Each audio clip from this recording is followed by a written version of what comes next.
নমস্কার বন্ধুরা, আজকে আমি আপনাদের দেখাবো রুই মাছের ঝোল। প্রথমে আমি বেশ কতগুলি মাছ নিয়েছি এবং মাছগুলোর মধ্যে নুন হলুদ মাখিয়ে নিয়েছি। এখানে 400 গ্রাম মতো মাছ আছে। মাছগুলোর মধ্যে ভালো করে নুন হলুদ মাখিয়ে নিয়ে আমি কড়াইতে তেল গরম করতে দিয়েছি এবং তার মধ্যে আমি একে একে মাছগুলো আমি সব ছেড়ে দেবো। আমি মাছগুলো এক এক করে কড়াইয়ের মধ্যে দিচ্ছি।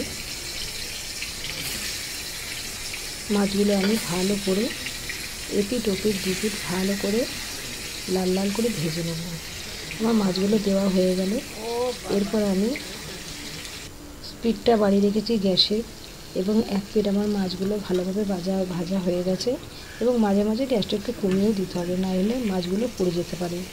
এরপরে এক পিঠ ভাজা হয়ে গেলে আমি মাছগুলোকে আবার উল্টে পাল্টে পরের পিঠটা ভালো করে ভেজে নেব। ওই পিঠটাও ভালো করে কড়া করে ভেজে নেব। মাছগুলো মাঝে মাঝে প্রয়োজন পড়লে গ্যাসটা একটু কমিয়ে দিতে হবে, নাহলে মাছগুলো পুড়ে যেতে পারে। এবার মাছগুলো ভালোভাবে ভাজা হয়ে গেলে সেই মাছগুলোকে আমি একটি জায়গায় তুলে রাখব।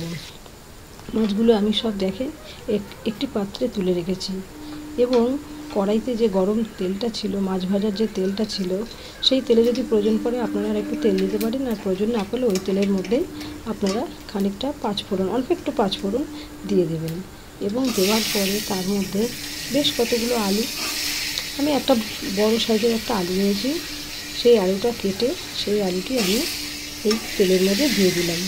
ফোড়ন দেওয়া ছিল সেই তেলে দিলাম, দিয়ে আলুটাকে ভালোভাবে নাড়াচাড়া করব এবং গ্যাস মাঝে মাঝে আস্তে দেবো, আবার জোরে দেবো, দিয়ে ভালো করে আলুগুলো দু পিঠ আমি লাল লাল করে ভেজে নেব। মাছগুলো আলুগুলো যখন ভালোভাবে ভাজা হয়ে যাবে তখন আমি তার মধ্যে একটা পেঁয়াজ কুচানো দেব। দেখুন আমার আলুগুলো ভালোভাবে ভাজা হয়ে গেছে। এবার তার মধ্যে আমি একটা ছোটো সাইজের, কারণ মাছ তো বেশি না, 400 গ্রাম মতো মাছ, আমি একটা ছোটো পেঁয়াজ কুচিয়ে দিয়ে দিলাম। আপনারা চাইলে বেশিও পেঁয়াজ দিতেই পারেন। এবার পেঁয়াজ দেওয়া হয়ে গেল, ভাজা হচ্ছে। এদিকে মশলার জন্য আমি নিয়েছি ধনে জিরে গুঁড়ো 2 চামচ পোস্ত, শুকনো লঙ্কা, কাঁচা লঙ্কা, 2 কোয়া রসুন, একটা ছোটো পেঁয়াজ, লবঙ্গ, দারচিনি আর এলাচ। লবঙ্গ 3-4টে, দারচিনি ওরকম 3-4 টুকরো আর 2-3 টুকরো এলাচ। এর মধ্যে একটি আপনার টমেটোও দিতে পারেন, আমার টমেটোটা ঘরে ছিল না বলে দেওয়া হয়নি। এবার ওদিকে আলু আর পেঁয়াজটা আমার ভালোভাবে ভাজা হয়ে গেছে, আর ওদিকে আমি মিক্সারে মশলাটা তৈরি করে নিয়েছি। মশলাটা বাটা হয়ে গেছে।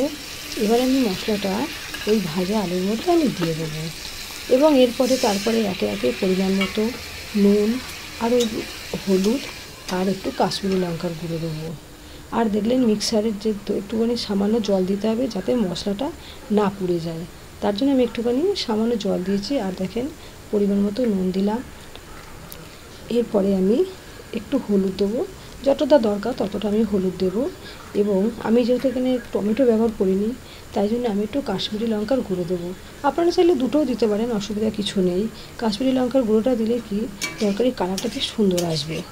এবার আমি ওটাকে নাড়াচাড়া করব। তরকারিটা গ্যাসটা কম দিয়ে দেবো, গ্যাসটা বাড়ালে চলবে না, তাহলে কি মশলাটা পুড়ে যেতে পারে। এবং ওটাকে আমি ঢাকা দিয়ে ভালো করে কষিয়ে নেব। যখন দেখবো পুরো কষানো হয়ে গেছে, তেল ছেড়েছে আর জল নেই, তখন আমি তার মধ্যে বেশ অল্প পরিমাণ, খুব একটা বেশি না, খানিকটা জল দেব। যেমন মাছ আছে, আলু নিয়েছি, সেই হিসেবে আমি পরিমাণ মতো জল দিয়ে দেবো। খুব বেশি জল দেবো না, মোটামুটি জল দেবো। দেওয়ার পরে আমি ওটা ঝোলটাকে ফুটতে দেবো। থালা চাপা দিয়ে আমি ঢাকা দেবো। বেশ খানিকক্ষণ 7-8 মিনিট মতো ঝোলটাকে আমি ফুটতে দেবো। এই যে দেখুন আমি ঢাকা দিয়ে দিলাম, বেশ খানিকক্ষণ ঝোলটা ফুটলো। টকবক করে যখন ঝোলটা ফুটছে এবং তার মধ্যে আমি আগে থেকে যে ভেজে রাখা মাছগুলো আমি এক এক করে ওর ভেতরে, ঝোলের ভেতরে দিয়ে দেবো। দেখেন আমি সমস্ত মাছগুলি এক এক করে ঝোলের ভেতরে দিয়ে দিচ্ছি এবং ঝোলটাও টকবক করে ফুটছে।